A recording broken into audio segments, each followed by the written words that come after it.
Profitez de votre programme avec SD Access, marque accession de la Société dauphinoise pour l'habitat, engagée pour des constructions de qualité en Isère. Profitez de votre programme avec Grenoble-Alpes Métropole, la métropole qui s'engage pour l'environnement.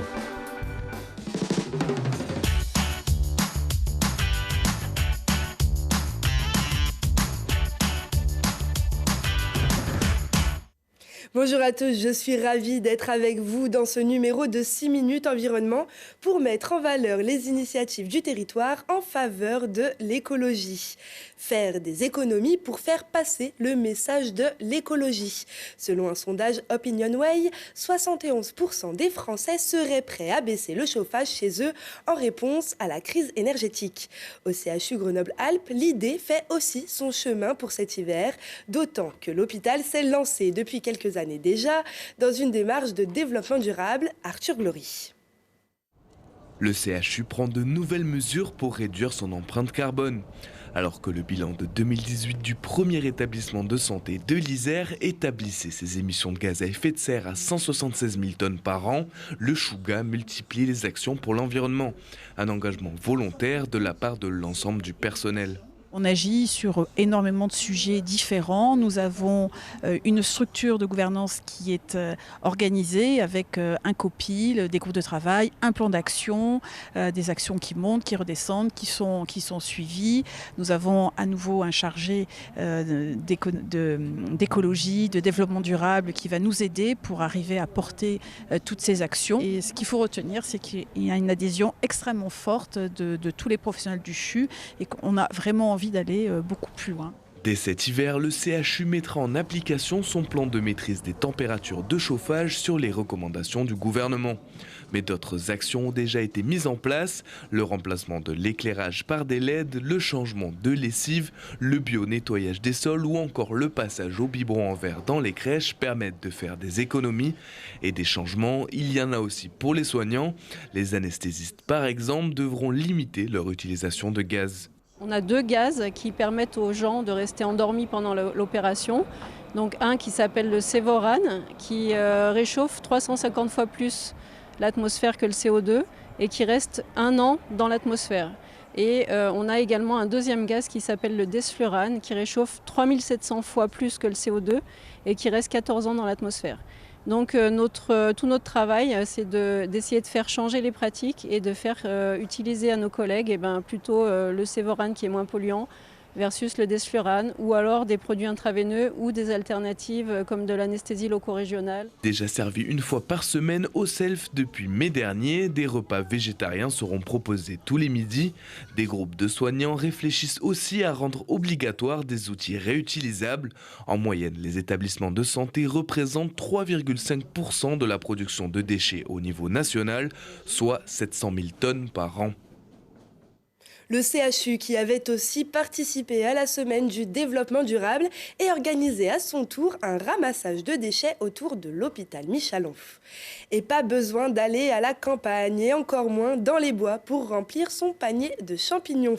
Depuis 2020, Hamid et Maxime font pousser des champignons dans un ancien bâtiment industriel qui servit même d'abri anti-bombardement durant la guerre.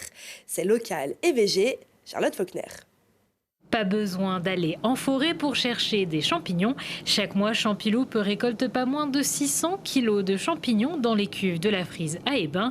Un lieu à la température fraîche et au taux d'humidité élevé, parfait pour la pousse de leur pleurote et shiitake. Des champignons qui peuvent voir le jour grâce à ces blocs de substrat. À l'intérieur, c'est de la paille et la racine de champignon qui s'appelle mycélium. D'abord, il pousse en grappe sur les blocs de substrat. Il y a des trous, par des trous, il aura un petit échange gazeuse par lequel le champignon il va comprendre où il faut sortir. Chaque bloc permet de réaliser 2 à 3 récoltes. Les blocs sont ensuite donnés dans des jardins partagés pour servir de fertilisant. Chaque champignon a ses conditions de pousse particulières. Dans une autre salle, ce sont donc les shiitake qui sont récoltés. Provenant d'Asie, c'est la 2e espèce de champignon la plus produite au monde, derrière les champignons de Paris. Le shiitake, il a dehors de l'humidité, du coup on va augmenter encore plus de l'humidité dans la salle, maximum jusqu'à 95% de l'humidité. En l'occurrence, pour des pleurotes, c'est à 85% maximum. Le shiitake, ça pousse individuellement, et il n'est pas sensible contre la lumière. Et c'est pour laquelle il va utiliser toute l'intégralité de substrat pour donner des champignons. Dans l'optique d'être 100% local et en circuit court, Hamid et Maxime sont en phase d'expérimentation. Ils ont décidé de créer leur propre substrat en se procurant des biodéchets végétaux comme de la paille, de la sciure de bois ou encore de la drèche, des résidus issus du brassage de la bière. Un nouveau substrat qui permettra à la champignonnière d'avoir un impact encore plus important sur l'environnement. On a envie, via notre entreprise, de pouvoir offrir au territoire, aux restaurateurs, aux épiceries, aux particuliers, des champignons bio et de qualité, mais aussi d'avoir un impact social et environnemental. On estime qu'à volume de production égal, en préparant nos propres substrats avec des biodéchets locaux, on peut émettre 25% de gaz à effet de serre en moins. Chaque vendredi après-midi, Champiloup propose ses champignons en vente directe pour les particuliers.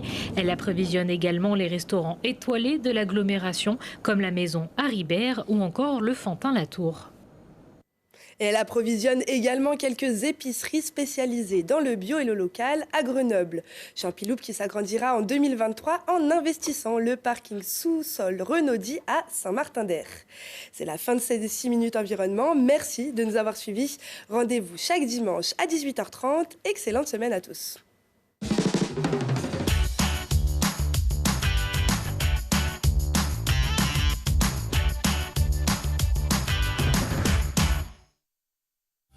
Vous avez profité de votre programme avec Grenoble-Alpes Métropole, la métropole qui s'engage pour l'environnement.